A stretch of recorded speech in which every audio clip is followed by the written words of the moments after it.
Bonjour à toutes et à tous. Aujourd'hui, nous allons parler de l'actualité politique en Algérie.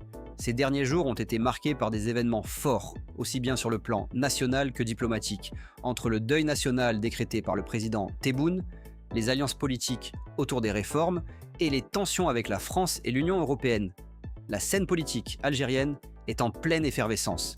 Dans cette vidéo, nous allons analyser ces faits, comprendre leurs enjeux et voir ce qu'ils révèlent de l'avenir du pays. Le président Abdelmadjid Tebboune a décrété un jour de deuil national après un tragique accident de bus survenu à Oued El Harrach, près d'Alger. Cet événement dramatique touche profondément la société.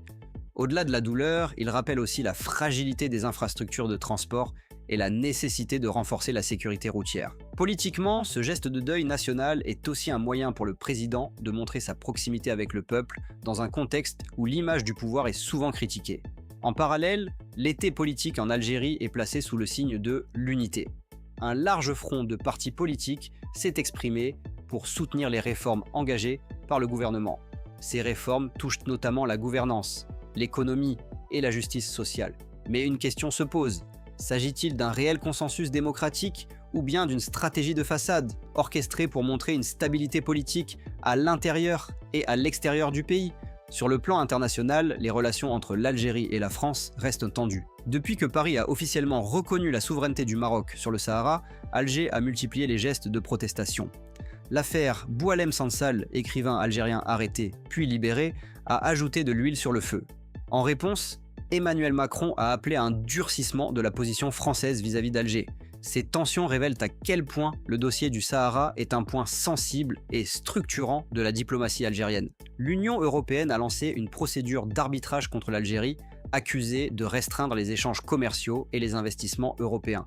De son côté, Alger dénonce un déséquilibre et appelle à un partenariat qu'elle qualifie de gagnant-gagnant. Derrière ce bras de fer économique, il y a en réalité une bataille plus profonde, celle de la souveraineté économique et de l'indépendance stratégique de l'Algérie. L'autre actualité marquante concerne Rima Hassan, eurodéputée et militante proche de la France insoumise. Longtemps perçue comme une alliée de l'Algérie pour ses prises de position sur la Palestine, elle est aujourd'hui vivement critiquée par Alger. La raison ? Ses positions sur le Sahara, jugées contraires aux intérêts algériens. Cette volte-face montre combien la diplomatie algérienne reste intransigeante sur certains dossiers stratégiques. Sur la scène internationale, l'Algérie se positionne comme un acteur central en Afrique, particulièrement au Sahel et au sein de l'Union africaine. Elle insiste sur son engagement pour la sécurité, la gouvernance et l'éducation dans les zones de conflit. Ce narratif vise à renforcer son image de puissance régionale responsable, tout en contrebalançant les critiques venant d'Europe et de France. En résumé, l'actualité politique en Algérie s'articule autour de trois dynamiques. Une unité nationale affichée à travers le deuil et les réformes des tensions diplomatiques persistantes avec la France et l'Union européenne et des batailles idéologiques qui redessinent les alliances. Mais une question demeure. Ces réformes et ces postures renforcent-elles réellement l'Algérie ou masquent-elles des fractures plus profondes? Et vous, qu'en pensez-vous? L'Algérie avance-t-elle vers plus de stabilité ou reste-t-elle enfermée dans une logique défensive? N'hésitez pas à partager votre avis dans les commentaires.